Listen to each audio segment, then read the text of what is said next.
2013 жылы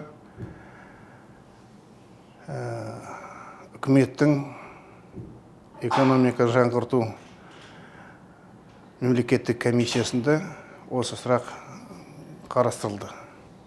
Содан кейін ұлттық компанияны құру шешімі қабылданды.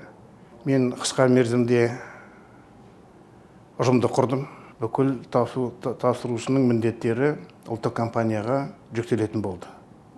Оның ішінде жол құру, реконструкциялау, қайта құру, ағымды жөндеу және ағымды күту жолды. Солай 13 жылы, 10 жыл бұрын біз жұмысты бастадық. Ең бірінші біз іске қосқан Астана-Щучинск ақылы жолы.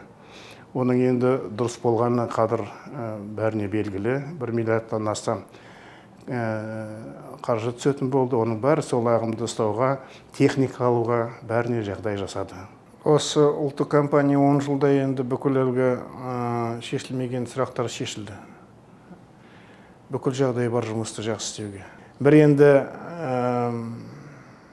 ойлайтын мәселе бар. Басшылықты қайта-қайта ауыстыра береді.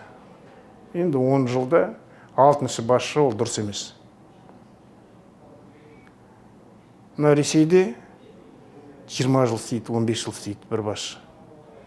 Ол әлгі преемственность деген бар. Адам 1 жыл істегенде әлі аса қорытынды болмайды. Ол істеп жақсы нәтиже басталып жатса, оны қолдау керек. 10 жыл өтті ұлттық компания құрылғанына. Осы атаулы мерейтоймен барша жолаушыларды және компания ұжымын шын жүректен құттықтаймын. Бұл белесіде абыроймен, үлкен табыстармен өтіп келе жатырмыз. Бірақ бұл әлі бастау. Болашақта көп жұмыс, оның бәрі жақсы, уақытылы орындалады деп сенемін.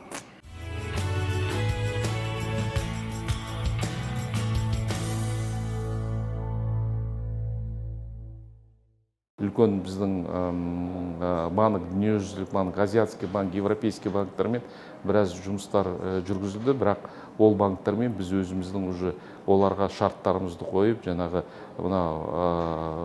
біздің еліміздің компанияларын өсіру керек. Сол кезде жаңағы қазіргі біздің Казахдорстрой, BI Group, Казпака деген компаниялар, тағы да басқа компанияларды жаңағы осы жол саласында жұмыс істеу үшін оларды ынталандырып, соларды қолдау жөнінде біраз банктармен жақсы жұмыстар жасадық. Конструктив 40 сантиметрден 2 есе 80 сантиметрге дейін көтердік қой. Бізде қазір жаңағы подсилающий слой основание 40 сантиметр. И еще асфальт біз 3 слой саламыз. Сонда 80-ге дейін жетті. По лучевому принципу жаңағы орталықтан солтүстікке, орталықтан оңтүстікке, центр-юг, центр-восток, сосын центр-запад. Осы принцип бойынша жолдарды бастау керек болды. Батыс Қытай, Батыс Еуропа жолдарын ары қарай бізге аяқтау керек болды. Өйткені біз жаңағы Қытайдың шекарасынан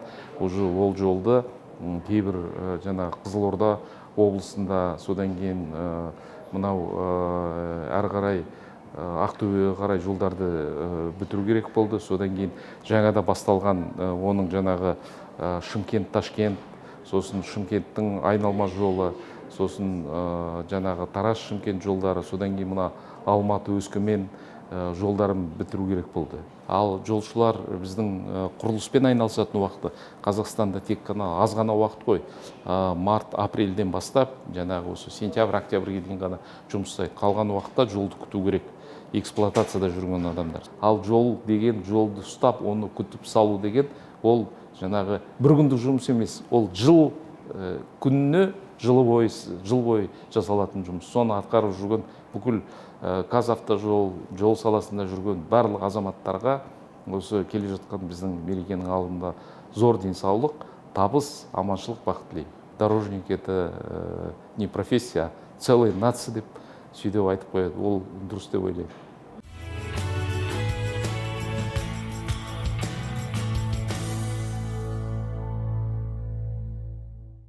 Казавтожол, он сразу с первых дней зашел на рынок как правильная, национальная, защищая интересы нашего государства, компания. И в основном она сталкивалась в первые годы с реконструкцией, строительством, реконструкцией. В большей степени работали тогда в основном иностранные компании, потом начали на рынке появляться казахстанские компании, и создание благоприятных условий, в первую очередь, для казахстанских компаний, в том числе не забывая и участие иностранной компании, это было основной прерогативой нашей деятельности. Мы в первую очередь опирались на работу в целом нашего коллектива центрального аппарата, наших филиалов, тоже изучали достаточно хорошо опыты зарубежных компаний, аналогичных компаний европейских, американских, японских, китайских. Надо было посмотреть, чтобы меньше делать ошибок. Это была самая главная цель. И мы акценты сделали в большей степени и на реконструкцию, капитальный ремонт, естественно. В это же время активно начали внедряться введение платности в автомобильных дорогах. В первую очередь вот известная трасса Астана-Щучинск. Надо было развивать его дальше. С Астаны на Караганду, Алматы-Талдыкурган. Уже Щучинск продолжение уже начали делать на Хачатав, на Петропавловск. И эту практику мы начали уже распространять на всю сеть автомобильных дорог Казахстана. Сама дорога работает всесезонно, круглые сутки, 24 часа, всегда мы 365 дней в эту работаем. Тут надо сразу, чтобы понимание правильное было, надо разделить дорожников на две категории. Дорожник, который занимается стройкой, и дорожник, который занимается эксплуатацией. В целом, наши специалисты в автодорожной отрасли, они сегодня имеют хорошую квалификацию, получили хорошие сертификаты, получили хорошее образование, хорошую базу свою собственную имеют, и кроме этого получили и поработали в иностранных компаниях. К сожалению, новые стандарты для автомобильных дорог, они немножко внедрились чуть поздно. Первоначально, когда мы после Советского Союза, мы все работали по советским стандартам. Осевая нагрузка была меньше, 8 тонн на ось. Потом появились новые стандарты, осевая нагрузка выросла, вместе с ней вся нормативная база поменялась. И когда эта база поменялась, вот уже специалисты начали, особенно молодые специалисты поколения, они начали уже работать с новыми стандартами. Они начали уже выполнять требования новых стандартов, начали работать с новыми технологиями, с новыми машинами, механизмами, с новыми подходами. Сегодня вот добивается хороших результатов. И это позволяет сегодня строить, расширять и строить качественные дороги. Во-первых, я, пользуясь возможностью, хотел бы поздравить коллектив наших самого центрального аппарата, филиалов с такой знаменательной датой, десятилетием, юбилеем. Опять же, хочу повторить, это не молодая компания, но имеет уже определенные свои подходы, свои стандарты. И они на правильном пути, я думаю, что так надо продолжать и дальше. 10 лет это только начало, впереди большие еще будущее. Начали строить новые дороги, соединяют новые областные центры, города, районы, регионы. Я думаю, что это даст хорошее развитие в целом развитие экономики нашей страны. А коллективу пожелать удачи, благополучия, большого стремления. Надеюсь, мы еще не раз встретимся и увидим хорошие большие победы национальной компании «Казавтожол».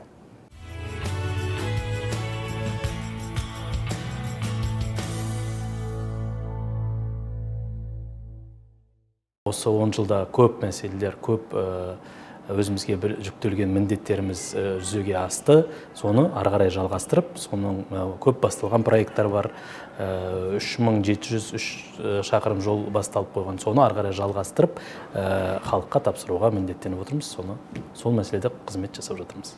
Өздеріңізге мәлім, жаңа айтқандай, президентіміздің сынына ұшыраған Атырау-Астрахань жолы, Батыс Қазақстан облысындағы күрделі жөндеу жұмыстары, Алматы мен Астананың ортасын қосуды аяқтау, Талдықорған мен Өскеменнің ортасын қосуды аяқтау, Қалбатау-Майқапшағай, Қызылорда мен Жезқазғанның ортасын қосу, осы үлкен жобаларымыз бар. Олар бұрнағы жылдары басталып кеткен. Соны бір аяқты шегіне жеткізу мақсаты алдымызда тұр. Өзімнің әріптестерімді осы кәсіби мейрамдарымызбен құттықтаймын.